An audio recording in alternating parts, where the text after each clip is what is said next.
किमान वेतन कायदा जो असतो इतकं वेतन तरी पत्रकारांना मिळायला हवं होतं, परंतु दुर्दैवाने पत्रकारांना तुटपुंज्या मानधनाच्या तुकड्यावर राबवलं जात होतं आणि पत्रकारितेचं एवढं ग्लॅमर निर्माण झालं, एवढं एक आकर्षण निर्माण झालं की मला मानधन मिळालं काहीतरी चालेल, परंतु मला पत्रकाराचं कार्ड द्या अशी प्रवृत्ती फोफावली. मग मानधन मिळत काय, दिवसभर बाहेर पत्रकारिता करायची. घर तर चाललं पाहिजे, प्रत्येकाला पोट आहे, पोटाला अन्न लागतं, वस्त्र लागतं, निवारा लागतो, कुटुंब असतं त्याला पोषणासाठी पैसा लागतो. मग तो कुठून आणायचा? मग तो आणण्यासाठी मग पत्रकारांनी पेड पत्रकारिता सुरू केली. एखाद्या मंत्री, आमदार, खासदाराची मुलाखत घ्यायची आणि त्या मुलाखतीला पेड स्वरूपात छापायचं, छापण्याचे पैसे आणि न छापण्याचे पैसे अशी प्रवृत्ती निर्माण झाली. आजकाल असं झालं आहे की बातमी न छापण्याचे पैसे मिळतात जास्त. माझ्या बाबतीत असं घडलेलं आहे, मी जेव्हा आंदोलनं करतो, उपोषणं करतो, सत्ताधारी म्हणा किंवा अधिकाऱ्यांच्या विरुद्ध आवाज उठवतो, त्यावेळेला मालवणकरांची बातमी छापू नका, मालवणकरांची जी बाईट आहे ती चॅनलवर दाखवू नका, त्यासाठी 15,000 रुपये घेणारे पत्रकार आमच्यामध्ये आहेत. ही दुर्दैवाची बाब आहे. म्हणजे त्याचं व्यावसायिकरण झालं असतं तरी मी मान्य केलं असतं, पत्रकारितेचं व्यावसायिकरण झालं असतं तरी मी मान्य केलं असतं. परंतु पत्रकारितेचा धंदा झालेला आहे. धंद्यामध्ये कुठल्याही प्रकारचं ताळमेळ नसतो, नीतिमत्ता नसते आणि अशा प्रकारचं स्वरूप प्राप्त झालं. जसे अनेक प्रोफेशन आहेत, तुमचं वकिलाचं प्रोफेशन आहे, शिक्षकाचं प्रोफेशन आहे, चार्टर्ड अकाउंटंटचं प्रोफेशन आहे. असं प्रोफेशन म्हणून जरी पत्रकारिता स्वीकारली तरी ती मान्य करण्यासारखी आहे आजच्या परिस्थितीमध्ये. कारण प्रोफेशनमध्ये काही एथिक्स असतात, काही नियम असतात, ते पाळले जातात. जसं डॉक्टरला जाहिरात करायची परवानगी नाही आहे, जाहिरात करू शकत नाही आहे. त्यांना पेशंटला आकृष्ट करण्यासाठी काही आमिष दाखवावी लागत नाही आहे, दाखवू शकत नाही. तर अशा प्रकारे पत्रकारिता एक प्रोफेशन म्हणून जर स्वीकारला गेला तर काय वाईट नाही आहे. कारण मी म्हटलं की प्रत्येकाला पोट आहे, संसार आहे, पैसा लागतो. जाहिराती घ्यायला हरकत नाही आहे. शासनाच्या जाहिराती मिळत असतील तर त्या घ्यायला हरकत नाही आहे. खाजगी संस्थांच्या जाहिराती मिळतील त्या देखील घ्यायला हरकत नाही आहे. कारण पत्रकारिता जी आहे, वर्तमानपत्र मी 25 वर्ष लोकशक्ती नावाचं साप्ताहिक चालवलेलं आहे, स्वखर्चाने पदरमोड करून. प्रत्येकजण असं करू शकत नाही. तर ह्या पत्रकारितेसाठी पैसा लागतो, त्याचं एक साधन आहे जाहिरात. परंतु हे जाहिरात मिळवण्यासाठी कुठलंही तारतम्य बाळगलं जात नाही. शासनाची जाहिरात मिळवायची, शासनाचं अधिस्वीकृतीपत्र मिळवायचं म्हणजे तुम्ही पत्रकारिता न करता शासनाचे PRO आहे, जनसंपर्क अधिकारी आहे, याप्रमाणे फक्त शासनाच्या जाहिराती आणि शासनाचे उपक्रम आहेत तेच बातमी म्हणून छापायचं. शासनाचा PRO असतो, तो पगारी असतो, तो पत्रक काढतो किंवा पोलीस असतात. पोलीस काय करतात सगळ्यांना माहिती आहे. 10 गुन्हेगारांना सोडून देतात, तिथे भ्रष्टाचार करतात आणि 11वा गुन्हेगार पकडला की गाजावाजा करून पत्रकारांना बोलवतात, पत्रकार परिषद घेतात आणि बातम्या छापून आणतात. म्हणजे हिंदीत जशी म्हण आहे, सो चूहे खा के बिल्ली हज को चली, तसा यांच्या बाबतीत प्रकार आहे. तुम्हाला गुन्हेगारांना पकडण्यासाठी पगार दिला जातो, तुम्हाला चांगले भत्ते मिळतात, तुम्हाला सुविधा मिळतात, ते तुमचं कर्तव्य आहे. तुम्ही जर गुन्हेगारांना पकडलं अपवादाने एका दुसऱ्या, तर तो काही तुमचा पराक्रम नाही आहे. सैनिक सीमेवर लढतात, शत्रूशी दोन हात करतात, कुटुंबापासून वर्षानुवर्ष लांब राहतात, शहीदही होतात. परंतु ते कधी जाहिरात करत नाही की आज मी कारगिलच्या युद्धामध्ये भाग घेतला, काल मी पाकिस्तानबरोबर भाग घेतला, काल मी बांगलादेशच्या युद्धात भाग घेतला, म्हणून ते कधी पत्रकार परिषद घेत नाही.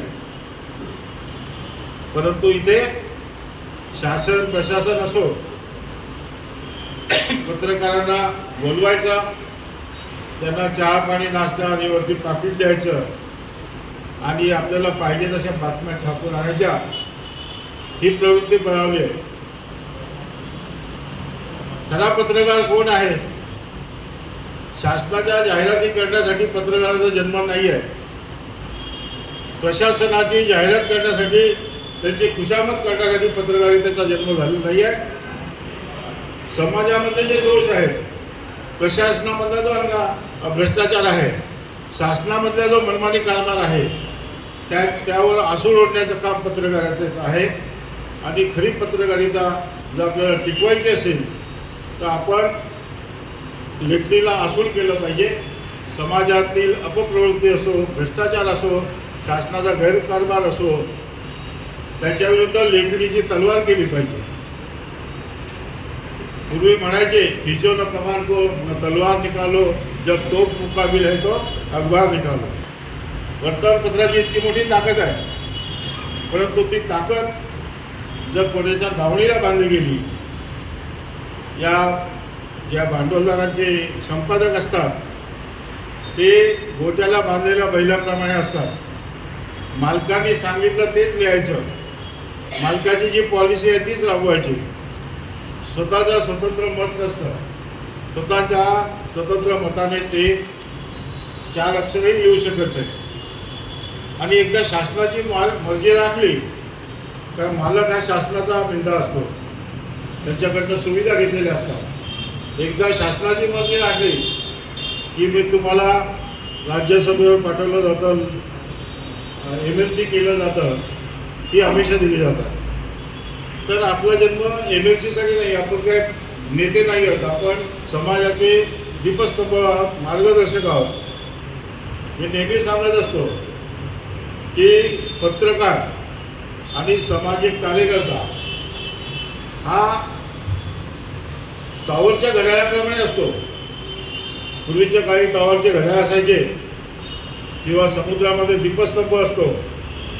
ते टॉवरच्या घड्याळाने जर चुकीची वेळ दाखवली तर संपूर्ण समाजामध्ये चुकीचा मेसेज जातो. जर त्या दीपस्तंभाने त्या जहाजाला योग्य जर दिशा दाखवली नाही आहे, धोक्याची सूचना दिली नाही, तर ते जहाज खडकावर तुटून आपटून तुकडे तुकडे होऊन जातील. इतकं महत्त्वाचं कार्य आपलं पत्रकारांचं आहे. यादीवर येणारे लोक कोण आहेत? शासन मान्य यादीवर येणारे लोक शासनाच्या विरोधात एक अक्षरही लिहिलं नाही आहे, असेच लोक त्या ठिकाणी निवडले जातात. शासनाला खुश करणारे लोक हे बघा. आता मी बघितला, मुख्यमंत्री एकनाथ शिंदेंच्या ठाण्यामध्ये जवळजवळ 6 लोक वेगवेगळ्या समित्यांवर आहेत. ज्यांचं स्वतःचं साप्ताहिक नाही आहे, डिजिटल साप्ताहिक आहे, ते देखील त्या अधिस्वीकृती समितीवर आहे, पत्रकार कल्याण समितीवर आहे. ज्यांनी पत्रकार संघाचा धंदा केला असे लोक त्या समितीवर जातात. आणि जे खरोखर पात्र उमेदवार, लायक उमेदवार आहेत, पत्रकार आहेत, ते मात्र वंचित राहतात. आता गेल्या आठवड्यात मी एक मोठा गौप्यस्फोट केला की नाशिकला राहणारा एक स्वयंघोषित पत्रकार महेंद्र देशपांडे या व्यक्तीने बाळशास्त्री जांभेकर पत्रकार संघ या नावाचा पत्रकार संघ स्थापन केला. बरं ठीक आहे, एखाद्या गल्लीवर पत्रकार संघ स्थापन होत असेल, शहरात होत असेल, आनंदाची गोष्ट आहे. परंतु हा पत्रकार संघ स्थापन करताना त्यांनी बाळशास्त्री जांभेकर यांच्या नावाचा गैरवापर केला. इतकंच करून ते थांबले नाहीत, तर काल पनवेलला कार्यक्रम झाला, त्याचा मी गेले 8-10 दिवस विरोध करतो आहे की त्या माणसाची जाहिरात येते की तुम्हाला जर आंतरराष्ट्रीय एक्सिलन्स पुरस्कार पाहिजे तर माझ्याशी संपर्क करा.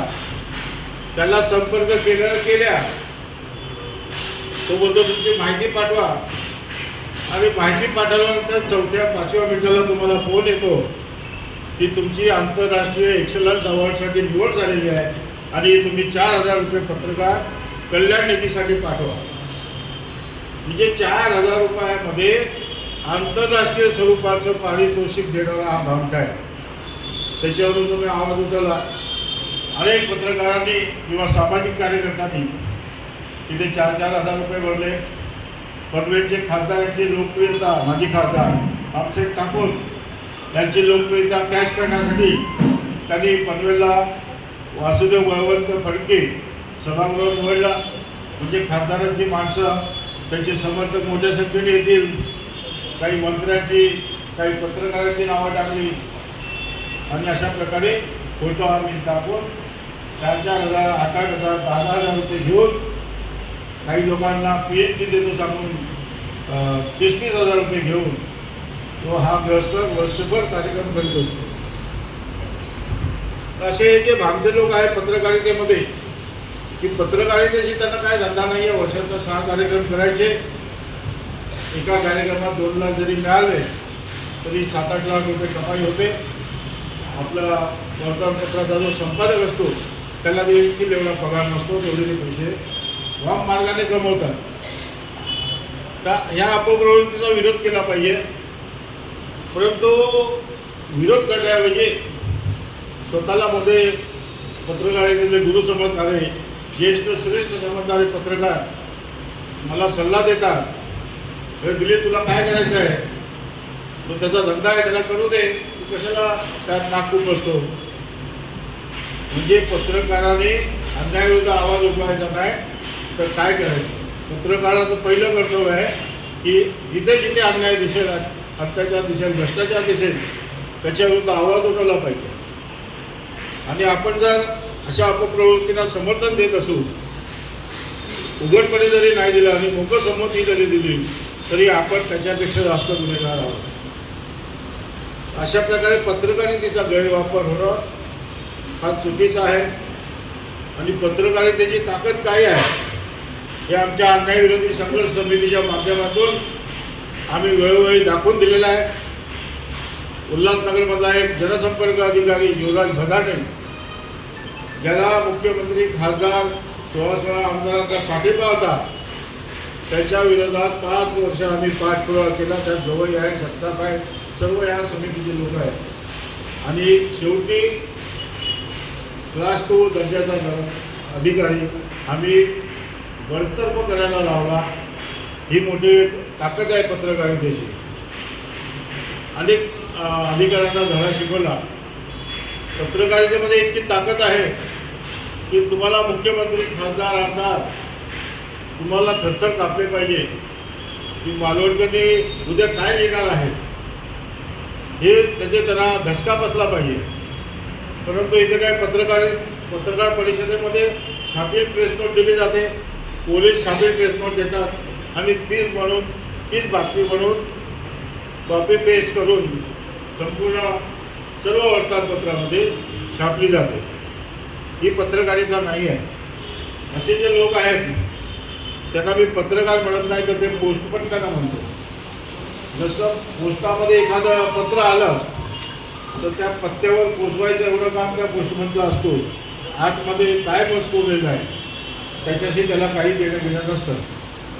तसं हे प्रेस नोट 72 पत्रकार असतात की प्रेस नोट कॉपी पेस्ट करायचे किंवा पत्रकार परिषद संपल्यानंतर त्या आमदार, खासदार, मंत्र्याचा जो फी असतो तो तुम्हाला रेडीमेड छापलेला टाईप केलेला मजकूर देतो. फक्त तुम्ही तुमच्या ईमेल ID ते पाठवायचं. आपण जर वर्तमानपत्र उघडून बघितली आजची तर कॉपी पेस्ट पत्रकारिता जास्त प्रमाणात आहे. त्याचा हेडिंग, त्याचा इंट्रो हे काही तपासलं जात नाही. जशी तशी बातमी सर्व वर्तमानपत्रात छापून येते. पूर्वीच्या दैनिकांमध्ये जेव्हा जेव्हा पत्रकारिते बातमी यायची तर ती वैशिष्ट्यपूर्ण असायची. नवशक्तीला बातमी आली की त्याच्यात माझं नाव जरी नसलं तरी ही बातमी दिलीप मालवणकरची आहे हे सगळ्यांना कळायचं. अशी प्रत्येकाची स्वतंत्र भाषाशैली होती. मथार यायची पद्धत वेगळी होती. आजकालचे पत्रकार तर मतं देत नाहीत, संपादकावर सोडून देतात. म्हणजे मतं नसलेली बातमी म्हणजे विधवाबाईचा कपाळ असं मी मानतो. कारण ज्या वेळेला मथा असतो, मथा म्हणजे बातमीचा सार असतो आणि प्रत्येक दैनिकामध्ये शेकडो बातम्या रोजच्या रोज येत असतात. तिथले जे उपसंपादक असतात त्या उपसंपादकाचं काम काय असतं, बातमी निवडायची आणि एडिट करून छापायची.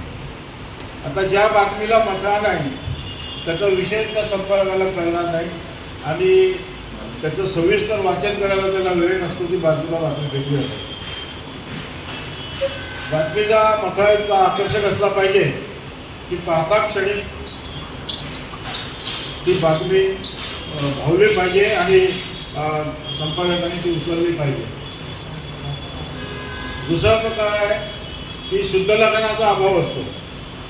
पत्रकारिता करीत असताना ह्रस्व दीर्घ राहत नाही, ग्राम्य शब्द वापरतात, प्रचलित भाषेत ते लिहित नाहीत. कारण पत्रकार जे काही छापून येतं ते आबालवृद्ध वाचत असतात आणि त्यातनं पत्रकाराचा इमेज तयार होतो. जेव्हा आपण बातमी तयार करतो तेव्हा त्याचं शुद्ध लेखन तपासणं हे महत्त्वाचं असतं.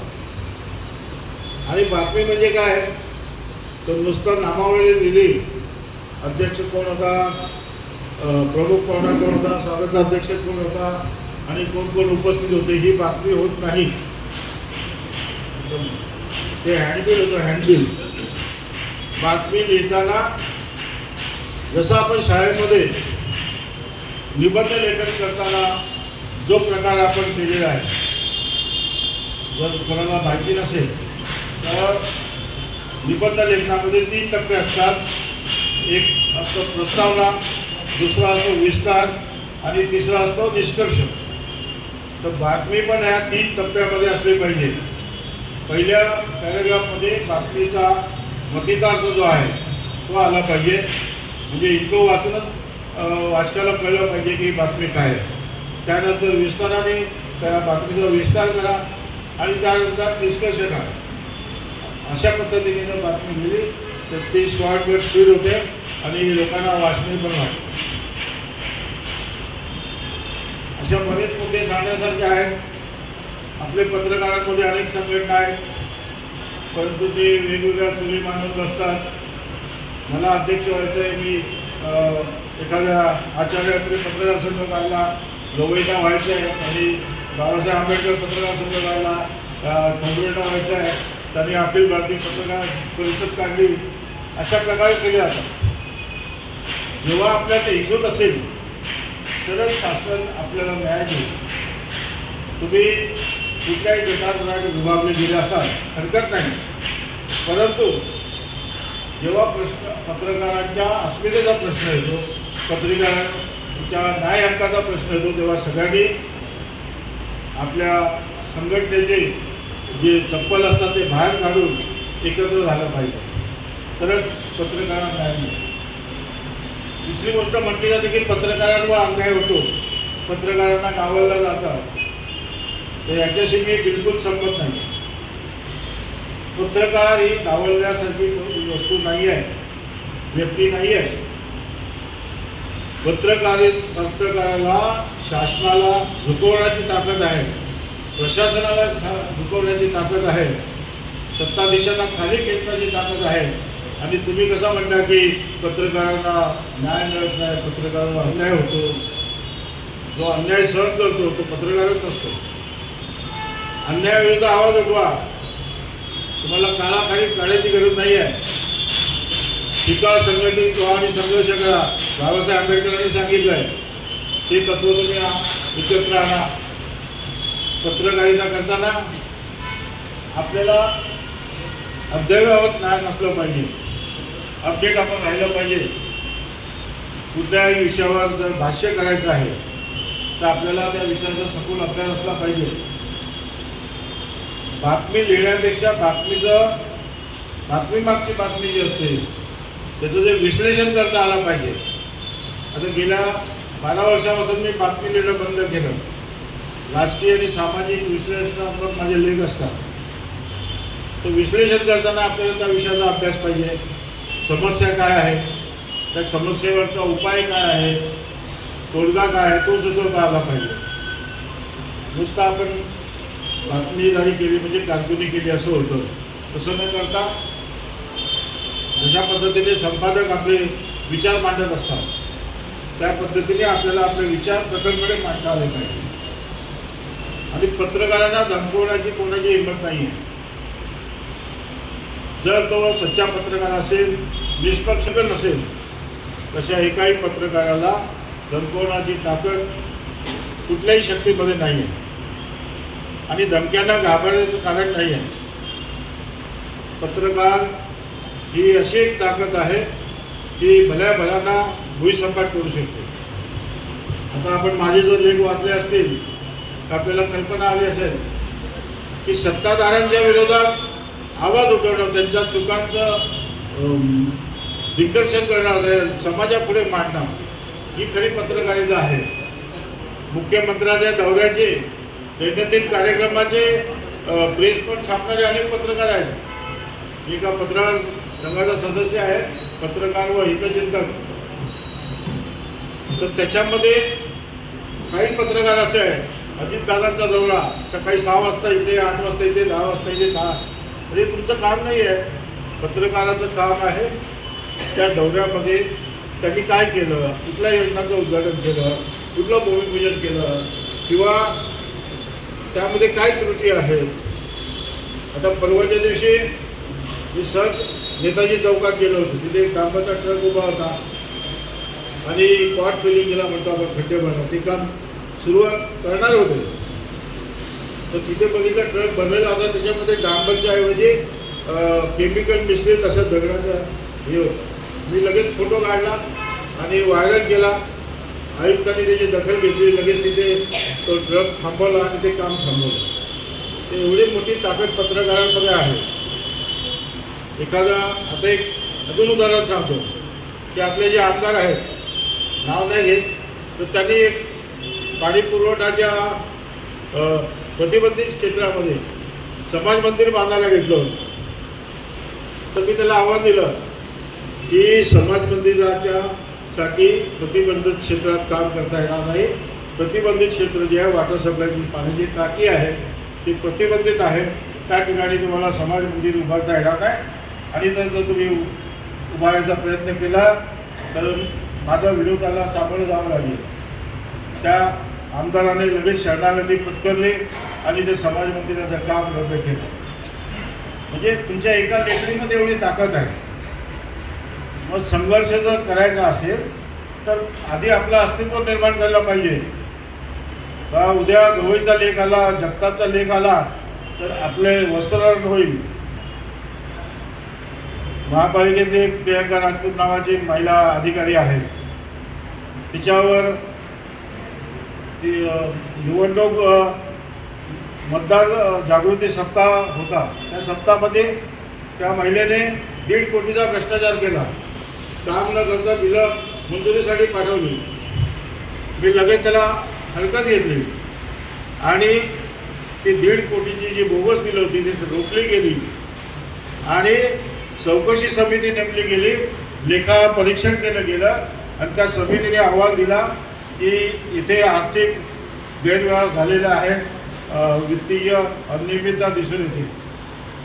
तर आपण जर जागल्याचं काम केलं तरच हे शक्य आहे. आपण म्हणतो जाऊ दे, केलं असेल आणि आपलं काय काम आहे, आपल्याला काय उठाठेव करायची आहे. आपल्याला त्या मॅडमकडे गेलं, त्यांच्या एखादा बाईक घेतला की झालं, आपल्याला पाकिट मिळालं, आपलं काम संपलं. तिचं 1.5 कोटीचं काम थांबवून मला काय फायदा. त्या 1.5 कोटीच्या भ्रष्टाचारात मी जर सामील झालो तर मला 5-10 हजाराचं पाकिट मिळेल. ही वृत्ती जी आहे ती सोडली पाहिजे. अनेक उदाहरणं आहेत. जसबीचं 6 कोटीचं टेंडर असंच आम्ही रद्द करायला लावलं. आयुक्तांनी आव्हान दिलं होतं की आम्ही ते करणार, तुम्हाला काय करायचं करा. आम्ही स्मशानभूमीसमोर आंदोलन केलं.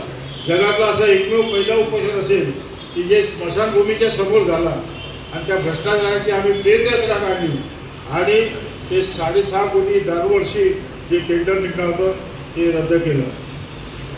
हे सांगायचा उद्देश असा आहे की पत्रकारांमध्ये किती ताकद आहे आपण ओळखलं पाहिजे. आधी आपण आपलं अस्तित्व निर्माण केलं पाहिजे, आपला दबदबा निर्माण केला पाहिजे. आपला लेकडीला कोणी तराजूत बोलायची हिंमत नसली पाहिजे आणि ते जर करू शकलो तरच आपल्याला किंमत मिळणार आहे. नाही तर पेड पत्रकार असतात, दिवसभर पत्रकार कक्षामध्ये बसतात, गिऱ्हाईकांची वाट बघतात. आमचं एक ज्येष्ठ पत्रकार मित्र आहे, त्याचं नाव घेत नाही मी, परंतु त्याने एक पत्रकारावर टीका करताना अगदी गलीच्या भाषेत टीका केली होती की पत्रकार कक्षामध्ये बसणारे पत्रकार गिऱ्हाईकाची वाट बघत असतात आणि त्यांच्यामध्ये आणि विषयामध्ये काही फरक नाही. असा आमचा एक स्वतःला ज्येष्ठ बनवणारा पत्रकार, मी त्याचा समाचार घेतला. तर अशी टीका करायची हिंमत आपल्याच बांधवांकडनं येता कामा नाही. आपण आपला पत्रकारिता जो दमखम आहे, जो जोर आहे, जी ताकद आहे, ती आपण सिद्ध केली पाहिजे. आणि ते आपला जो प्रत्येक शब्द असतो त्या शब्द बोलत असतो. आपल्या लिखाणाने शासनाला घाम फुटला पाहिजे. त्यांना योजना आखताना किंवा योजनेत भ्रष्टाचार करताना 100 वेळा विचार करायला लागला पाहिजे की आपण जर हे केलं तर आपल्याविरुद्ध आवाज उठवला जाईल, आपली बदनामी होईल. आज जो कार्यक्रम ठेवलेला आहे व्हॉइस ऑफ मीडिया ठाणे जिल्हा आयोजित पत्रकार निर्माण निमित्त सन्मान सोहळा, या ठिकाणी अनेक आमदारांची नावं आहेत, माजी नगराध्यक्षांची आहेत, मंत्र्यांची आहेत, अधिकाऱ्यांची आहेत. परंतु पत्राची वेळ असताना अजूनपर्यंत ते आले नाही. म्हणजे ते पत्रकारांना काय महत्त्व देतात, किती किंमत देतात हे आपण ओळखलं पाहिजे. अच्छा, बघूया किती लोक येतात. आले तर त्याचं स्वागतच आहे.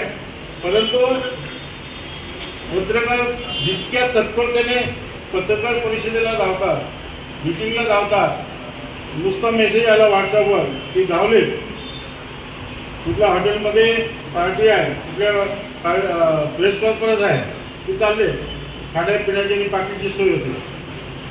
त्यामुळे पत्रकारांची किंमत कमी झाली आहे. पूर्वीच्या काळी जेव्हा आम्ही पत्रकारिता करत होतो तेव्हा पोलिसांचा कलेक्टरचा माणूस जो आहे, पोलीस कमिशनरचा माणूस, तो आमच्या घरी यायचा, प्रेसपट द्यायचा पोलिसांची रोजच्या रोज. आता प्रेसपट हा प्रकार बंद झाला आहे. ठीक आहे, आता प्रगत जग झालेलं आहे. व्हॉट्सअपवर, फेसबुकवर आपण सर्व आपल्याला उपलब्ध होतं. परंतु माझी पत्रकारांना एकच विनंती आहे, मी पण तुमच्यातलाच एक आहे. आज माझ्या पत्रकारितेला 44 वर्ष झाली आहेत. परंतु या 44 वर्षाच्या पत्रकारितेच्या कारकिर्दीमध्ये माझ्यावर एक ब्लॉट, ज्याला कलंक म्हणतो, तो कधीच लागलेला नाही आहे.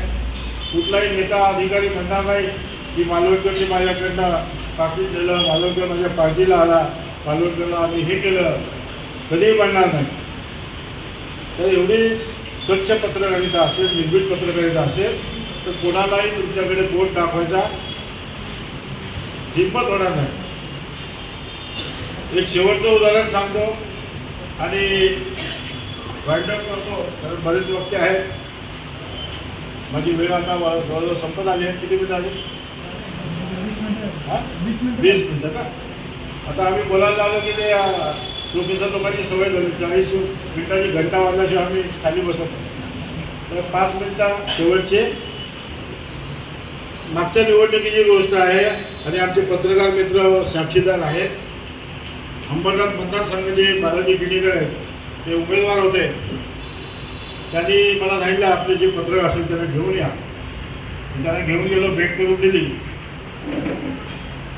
आपले जे काही पत्रकार संघातले मित्रमंडळी होते त्याच्या प्रतिप्रमाणे त्यांनी काय देता योग्य त्यांचा पाहुणचार केला आणि मला एकट्याला गाडीत बोलवलं.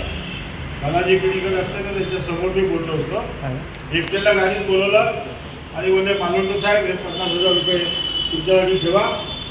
तुमचा ड्रायव्हर होता, अजून पी होता. कशाबद्दल? नाही, इलेक्शनला खर्च राहू द्या. मी म्हटलं माझा खर्च करायला मी समर्थ आहे. तर ते बोलले मुंबई साक्षीदार आहेत. तर ते बोलले की नाही तुम्ही माझे मोठ्या भावासारखे राहू द्या तुमच्याकडे. म्हटलं तुम्ही जर मला मोठा भाऊ मानत असाल तर लहान भावाकडनं मोठा भाऊ कधी पैसे घेत नाही. मी माझ्या पैशाने तुमचा प्रचार करेन आणि जेव्हा मला लोकांच्या काही एखादी समस्या असेल, लोकांचा प्रश्न असेल, तेव्हा मी तुमच्या मानगुटीवर बसून तो सोडवून घेईन. आणि त्यावेळेला तर मी 50,000 रुपये घेतले असते तर बालाजी किणीकरचा मी निंदा झाला असता की बालाजी किणीकरचं विरुद्ध आवाज काढू शकलो नसतो. आज अनेक पत्रकार आवाज उठवताना हाच विचार करतात आणि मी ह्याच्याविरुद्ध लिहिलं तर ह्याच्याकडनं पाकिट घेतलं होतं, ह्याच्याकडनं गिफ्ट घेतली होती. आणि एक अतिशय क्लेशकारक अशी बाब आहे ती सांगतो आणि माझं भाषण संपवतो की दिवाळीत फटाक्याची दुकानं लागतात. त्यावेळेला पत्रकार अगदी लाईन लावून त्या फटाक्याच्या व्यापाऱ्यांकडनं खंडित म्हणता येईल बातमी न छापण्याबद्दल पैसे घेतात, लाईन लावून घेतात. त्यानंतर दिवाळी आली की नेत्यांच्या घरी चक्रा मारतात. दिवाळीचे गिफ्ट हमारा क्या हो गया, हमारा गिफ्ट दिया, नवई को दिया, जगताप को नहीं दिया, अशा प्रकारचे ते तक्रारी करतात. तुम्ही पत्रकार आहात, स्वाभिमानी आहात. तुम्हाला जर एखाद्या नेत्याला वाटलं त्याला दिवाळीचे गिफ्ट द्यायचे तर त्याने सन्मानाने तुमच्या घरी आणून दिली पाहिजे. तुम्ही त्या नेत्यांची उंबरणी झिजवायची गरज नाही. एक व्हिडिओ या ठिकाणी व्हायरल झाला आहे डोंबिवलीचा दिवाळीतला, की खासदाराच्या कार्यालयाबाहेर डोंबिवलीमध्ये पत्रकारांची इतकी लांबलचक रांग लागली आहे. तर मी तो व्हिडिओ पाहून एकाला विचारलं, म्हटलं ही कसली रांग आहे. म्हणजे साहेब हे सगळे पत्रकार आहेत, खासदारांनी त्यांना पाकिट द्यायला बोलवलं आहे. अक्षरशः पाकिट घेण्यासाठी खासदाराच्या दाराबाहेर अगदी 100-200 पत्रकार उभे आहेत. ही अतिशय केविलवाणी गोष्ट आहे. तुम्हाला सन्मानाने घरपोच जर काय एखादा बुके मिळाला, एखादं मिठाईचं पाकिट मिळालं किंवा एखाद्याला वाटलं गिफ्ट द्यायची तरी घरी येऊन देऊ दे, त्याचा स्वीकार करायला माझा विरोध नाही आहे. परंतु याचकासारखं तुम्ही जर त्यांच्या दारात जाऊन गिफ्टची याचना केली तर तो खासदार, आमदार, मंत्री, नगरसेवक जो कोणी असेल नेता, तर तुमचे तो अवकात ओळखतो आणि तुम्हाला तशीच वागणूक देतो. म्हणून मी पत्रकारांना नेहमी सांगत असतो की तुमच्या पत्रकारितेला प्राईस टॅग लावून देऊ नका. अमुक पत्रकार त्याला 2,000 दिले तर बस गप्प बसतो. दुसरा पत्रकार त्याच्यापेक्षा मोठा आहे त्याला 5,000 दिले गप्प बसतो. तिसरा पत्रकार 10,000 दिले गप्प बसतो. आणखीन एक स्वयंघोषित मोठा पत्रकार, ज्येष्ठ पत्रकार, त्याला 15,000 दिले तर तो गप्प बसतो. हे जे प्राईस टॅग लागलेले आहेत घोडे बाजारामध्ये किंवा बैल बाजारामध्ये बैल विकताना त्यांना जे प्राईस टॅग लागतो, तुम्ही काही घोडे बाजारातले किंवा बैल बाजारातले बैल नाही आहे. तुम्ही चांगले आहात, तुम्ही पत्रकार आहात, तुम्ही समाज प्रबोधनकार आहात, तुम्ही समाजाला दिशा दर्शवणारे मार्गदर्शक आहात, तुम्ही टॉवरचं घड्याळ आहात, तुम्ही दीपस्तंभ आहात. तर नाचारीने कोणापुढे झुकू नका आणि या सत्तांध आणि मत्तांध सत्ताधाऱ्यांना आणि प्रशासनाला झुकवायची ताकद तुम्ही ठेवा. आणि ती ताकद जेव्हा येईल जेव्हा तुमच्या करिअरवर ब्लॉट नसेल, कलंक नसेल. आज मी इतक्या तावातावाने बोलतोय, नावं घेऊन बोलतोय, कोणाची हिंमत नाही की सांगायला अरे याने जर 10,000 घेतले होते आणि आज काय माझ्या विरुद्ध बोलतोय. कोण बोलू शकत नाही. आणि थोडका नाही, 44 वर्षाचा इतिहास आहे. आणि आजकालच्या पत्रकारांना काय असतं की ज्येष्ठ पत्रकार म्हणून घ्यायची फार हौस असते. आणि तुझं वय काय, तुझा जो मिशन आहे कुठल्या.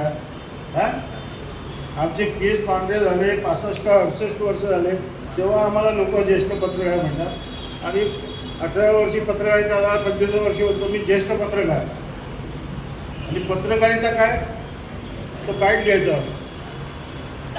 बाईट म्हणजे चावत सुटायचं. पहिला जायचं, तू काय, तुमचं काय म्हणणं आहे, तो बरोबर सांगेल. आणि ते लगेच ते एडिट करून दाखवायचं, झालं पत्रकार झालं.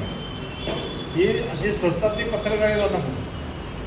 तुम्हाला बाईट घ्यायची आहे, तुम्ही स्वतंत्र स्टुडिओ स्थापन करू शकत नाही. आपल्या पत्रकार संघ आहे, त्याचा एक स्वतंत्र स्टुडिओ बनवा. ज्या नेत्याला मुलाखत द्यायची आहे किंवा बाईट द्यायचं त्याला त्या स्टुडिओमध्ये बोलवा आणि त्याचं म्हणणं ऐकून घ्या आणि जगासमोर मांडा. आणि ते मांडत असताना घोयबागिरी करू नका. तो म्हणतो ते नाही, त्याला क्रॉस क्वेश्चनिंग ज्याला म्हणतो, उलट तपासणी, ती देखील आपल्याला करता आली पाहिजे. ही खरी पत्रकारिता आहे. आजचा जो कार्यक्रम आहे तो व्हॉइस ऑफ इंडियाने आयोजित केलेला आहे. माझं नाव पुरस्कारार्थीमध्ये आहे. खरं सांगितलं तर मी पुरस्कारांचा तिरस्कार करतो, कारण मी पुरस्काराला अजून पात्र नाही असं मला वाटतं. पत्रकारितेतलं जे सर्वोच्च स्थान आहे, सर्वोच्च कार्य आहे, ते अजून मी करू शकलेलो नाही आहे. कारण प्रत्येकजण हा आयुष्याच्या शेवटापर्यंत विद्यार्थी असतो आणि मी पण विद्यार्थी आहे. जरी 44 वर्ष झाली तरी मी विद्यार्थी मानतो पत्रकारितेचा. आणि अनेक लोक मला सांगतात, गौरव पुरस्कार देतात, सन्मानचिन्ह देतात, पण मी टाळत असतो. विनम्रपणे त्यांना सांगतो मी अजून त्या पुरस्काराला प्राप्त नाही. परंतु या कार्यक्रमाचे सगळे आयोजक आहेत, ते माझे सहकारी आहेत, मित्र आहेत. माझ्या प्रत्येक आंदोलनामध्ये, चळवळीमध्ये त्यांचा सक्रिय सहभाग असतो. त्यामुळे हा एक घरचा सत्कार आहे. आणि दिलीप पालवणकरला खुश करायचं किंवा त्याच्याकडनं काहीतरी 5,000 देणगी मिळेल म्हणून सत्कार केलेला नाही आहे, तर हा सत्कार्याचा सत्कार आहे. त्यामुळे तो सत्कार मी स्वीकारण्याला संमती दिलेली आहे. या ठिकाणी लांबून लांबून पत्रकार आलेले आहेत. काही लोक मला नावाने ओळखत असतील. माझं लेख दिलीप पालवणकरांचे या नावाचा एक व्हॉट्सअप ग्रुप आहे. गद्दारांना क्षमा नाही हे माझं पुस्तक गाजलेलं आहे. याशिवाय अनेक पुस्तकं मी लिहिलेली आहेत आणि रोजच्या रोज माझं लेखन चालू असतं. तर माझ्या ह्या पत्रकारितेच्या प्रवासामध्ये एक सन्मानाने मला जो पुरस्कार दिला आहे त्याबद्दल मी व्हॉइस ऑफ इंडियाच्या संपूर्ण संयोजकांचे आभार मानतो. आणि माझी बडबड आपण शांतपणे ऐकून घेतली. आपल्या सहनशीलतेचा अंत पाहत नाही आणि माझ्या भाषणाला मी अल्पविराम देतो. पुढच्या भेटीत पुन्हा बोलूया. धन्यवाद.